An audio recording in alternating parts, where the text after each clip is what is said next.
ప్రస్తుత రాజకీయ పరిస్థితులు ఎలా ఉన్నాయి, దాంట్లో మీ రాజకీయ పరిస్థితి ఏమని అనుకోవచ్చు సార్?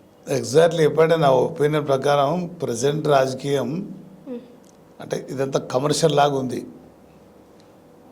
మునుపటి మా అప్పుడు ఒక క్యారెక్టర్ సిస్టమేటిక్ పార్టీ పరంగా ప్రభుత్వ పరంగా కానీ మంచి వాళ్ళని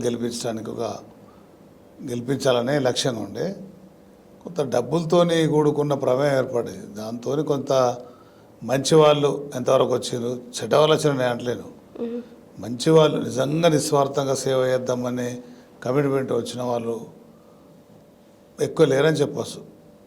ఉన్నారు, మోర్ దెన్ 50% పైన ఉండదు సార్. బట్ కొంత కమర్షియల్ అవ్వకల్లా కాస్త డబ్బులు పెట్టుకునే పరిస్థితి ఉన్న వాళ్ళు రావడంతో సేవ చేయాలనే లక్ష్యం కొంత తగ్గుతుంది. అంటే ఇప్పుడు రాజకీయం మొత్తం పూర్తిగా కమర్షియల్ అయిపోయింది అనుకోవచ్చు. పూర్తిగా నేను అంటలేను, సమ్ ఫాట్ అయింది. అంటే నా ఉద్దేశం ప్రకారం డెమోక్రసీలో కమర్షియల్ కాకూడదు, నిజంగా నిస్వార్థ సేవ ఉండాలనే లక్ష్యం.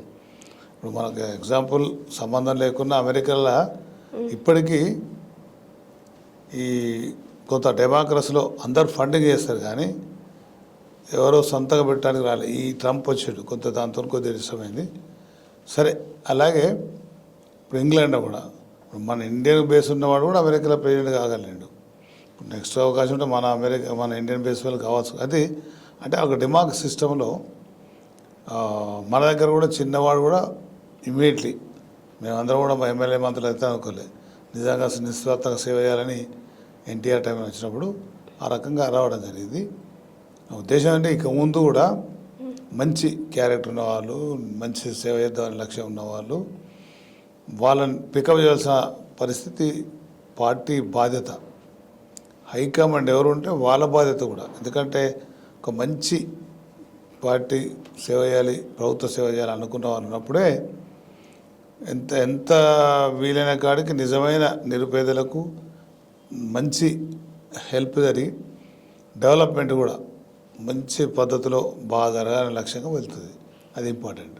ఓకే, ఇప్పుడు మీ రాజకీయ పరిస్థితి ఏంటి సార్? ఇంకా రాజకీయాలు కొనసాగుతున్నారు? ఎవరైనా రాజకీయం ఉన్నవాళ్ళు రాజకీయాలు కొనసాగాలి అనుకుంటారు. అయితే అత్యాశ లేదు.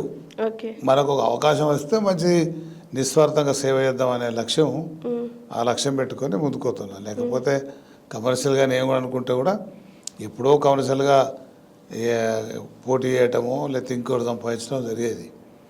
పద్ధతి ప్రకారం మన గుర్తించి ఇచ్చినప్పుడే, అప్పుడు ఎన్టీఆర్ కూడా గుర్తించి ఇచ్చాడు, మన కేసీఆర్ కూడా గుర్తించి ఇచ్చాడు.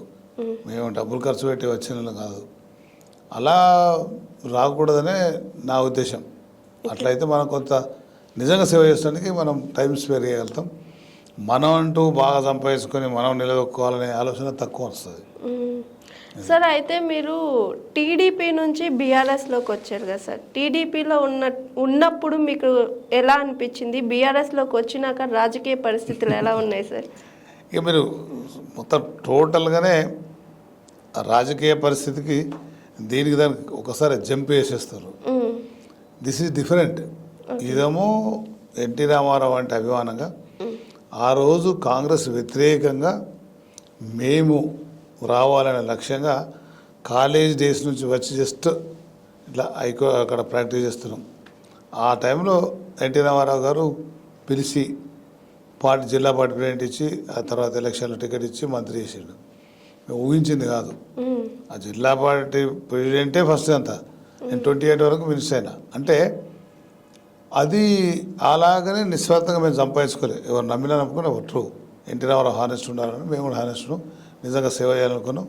నిజంగా మా కాన్స్టిట్యున్సీ ఇప్పుడు ఎవరిని అడిగినా రాజేష్ కూడా మా కాన్స్టిట్యున్సీ జగిత్యాలలో కరీంనగర్ జిల్లాలో బాగా సేవ చేసింది. అలాగే జిల్లా చైర్మన్ కూడా ఇచ్చాడు.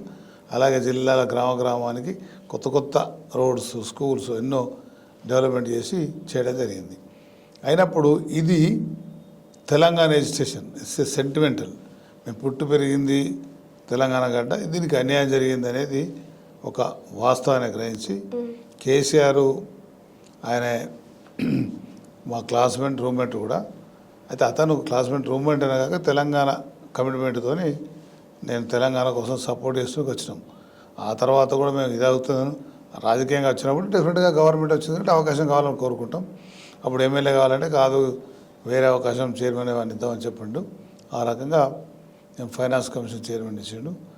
గ్రామాలలో మున్సిపాల్లో మండలాలలో జిల్లా పరిషత్ కానీ పెద్ద కార్పొరేషన్లో కానీ ఎక్కువ ఫండ్స్ సెంట్రల్ తీసుకొచ్చి ఇక్కడ స్టేట్ కూడా అంటే ఒక 4,000 కోట్లు ఇక్కడ స్టేటు 4,000 కోట్లు అక్కడ 8,000 కోట్లు తీసుకొచ్చి ఈక్వల్ డిస్ట్రిబ్యూషన్ చేసి మొన్న మేము రిపోర్ట్ ఇచ్చినప్పుడు కూడా లోకల్ బాడీస్కు 12% పెంచాలని మా రిపోర్ట్ ఇవ్వడం జరిగింది. ఆ తర్వాత ఈ వనరులు మీన్స్ చెప్పుకుంటూ పోతే చాలా ఉంటుంది.